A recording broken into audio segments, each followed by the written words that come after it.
everyone, how are you doing? I hope you are all doing well. First of all, if you're from TikTok, let me just say thank you so much for following me. You are a real one. Yes, you are. And if you are already following me on YouTube, then you are an OG, baby. Yes, I'm still as cringy as ever, and honestly, I have started and stopped this video so many times because I keep messing up, keep talking over, like, I'm tripping over my words, basically. But, you know, we're just going to leave it in there. We're going to be authentic, and that's just how we roll over here, okay? Okay. I am new to this, so keep that in mind. I'll get better as time goes on. I just hope I provide you with the content that you came here for. Also, tan on my elbows and hands. I know, I think the lotion hack that I was trying, I think the lotion I used was too drying, so, but the tea is, for that $9 product, look at that tan, look at that, came out good, not patchy, not streaky, nothing, it's just this, and I do believe that's because of my lotion. Disclaimer, for my younger crowd, I honestly do not think this would be the video for y'all to watch at all.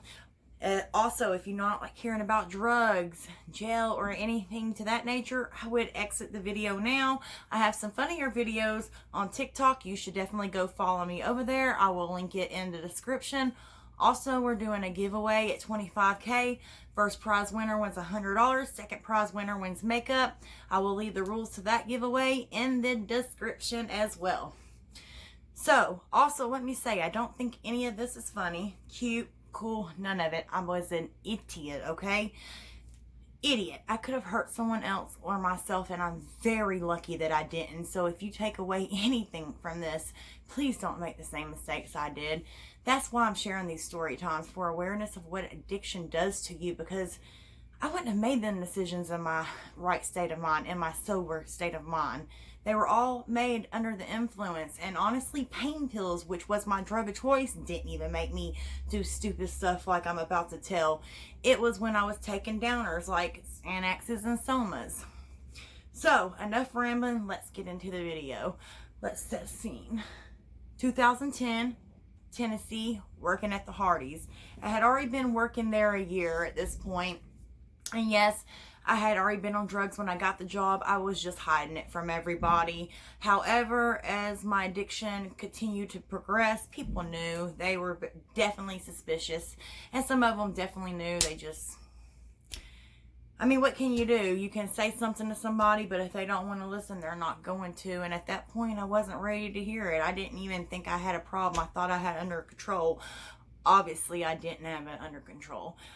So, at this time, we were living at the apartment. My husband and I, along with my two kids, my daughter and my son, were living at the apartments down the road. Now, before we moved there, we lived at a lake house, and I got introduced to a neighbor, and she did something called Somas and introduced me to it. And I hope she's doing well today. I hope she's sober. I haven't seen her in years, but I hope she is doing well. So that's how I learned about Somas. Somas are basically a muscle relaxer, and they cause you to have something people call a soma coma. So within 2 minutes of taking it, you're like this, and the next minute you're back to normal. It's almost like it goes away as fast as it hits you. Now, my rules when my kids were at home, as far as any downers were concerned, at first it started off with, they were at home, I wouldn't take anything like that unless they were at their dad's. Then I would get messed up. Well, then as my addiction progressed, it got to the point where I would only do one Xanax at night before they went to bed. Before I went to bed. They were already in bed at this point. And when they were at their dad's, I would get messed up because I didn't want my kids seeing me like that, because if you know anything about downers, they make you nod and all that. My kids didn't need to see that. So we had moved from the lake house, and I had lived in the apartments down the road from my job. Well, when I was living at the apartments, I used to love to go home on my break because I could crush up a pill real quick and then go back to work. And if I was really desperate, I would have at least one pill on me. That way I could sneak into the bathroom to do it. I mean, obviously my addiction definitely was not under control. Addiction is never under control, okay? But us addicts like to think that it is. It's definitely not. And I was in a big stage of denial at this point. Well, I went into work that morning at 7 o'clock. And I did my normal work duties and things like that. And at 9 o'clock, I think it was about 9 o'clock, 8:30, 9 o'clock, that I went on my break. And so before I went to work, I had already done a hydro, a soma, and I'm pretty sure the effects of the Xanax I had took the night before could have been lingering because I didn't go to bed until late. That's the only thing I can think of that caused this to all go so horribly wrong. I still don't know. It could have just been the somas alone. Pain pills never did any of this to me. Pain pills just gave me energy and controlled my whole life basically because I was chasing it all the time. However, so I had already done a pain pill and I had done a soma, which I'm new to, remind you, and I guess I don't really expect it to affect me the way it did, but I was wrong.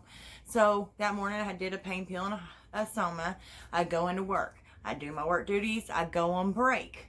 I come home. I snort a pill real quick. My kids are left with a babysitter at my apartment.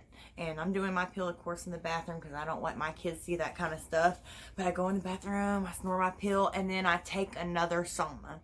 And that was the biggest mistake because that right there, I don't know what it was about that, but it ended horribly wrong. I don't know.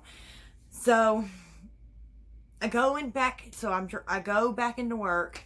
And about the time that I get clocked in and get back to where we make our burgers and stuff at our station, I feel my legs turning into jello.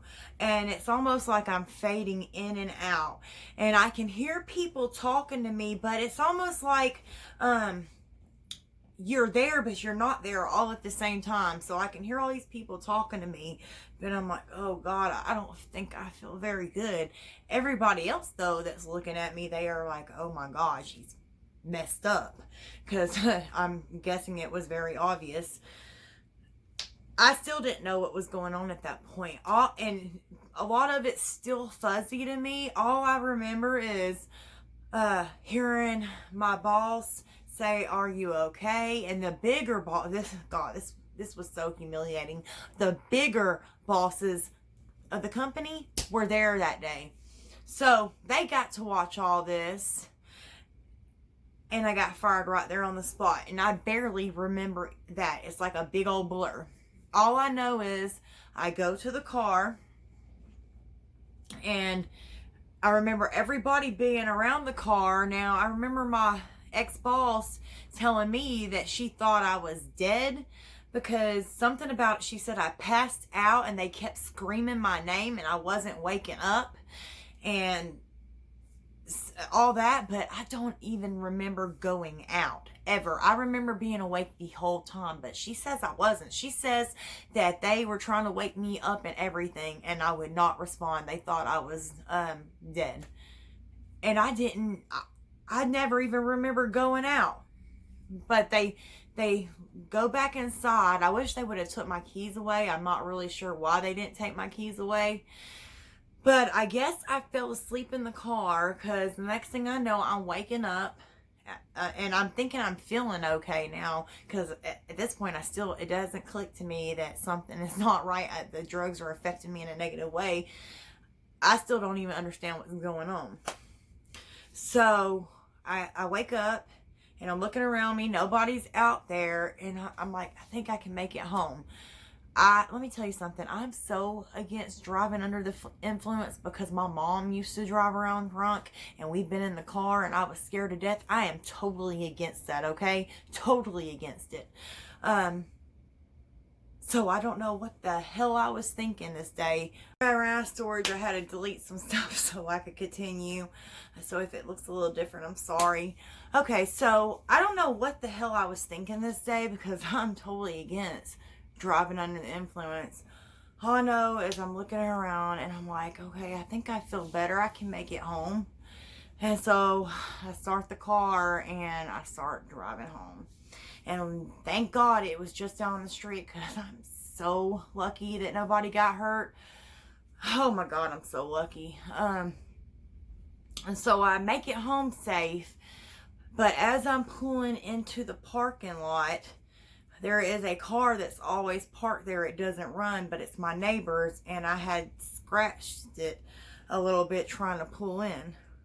And then as I get out of the car, I remember falling and onto the ground, and my neighbors were outside and they were watching me. And this one particular neighbor I used to be friends with, and I stopped hanging out with her for many different reasons that I won't get into. And so after that, I don't know, she just, I don't know, didn't like me, whatever.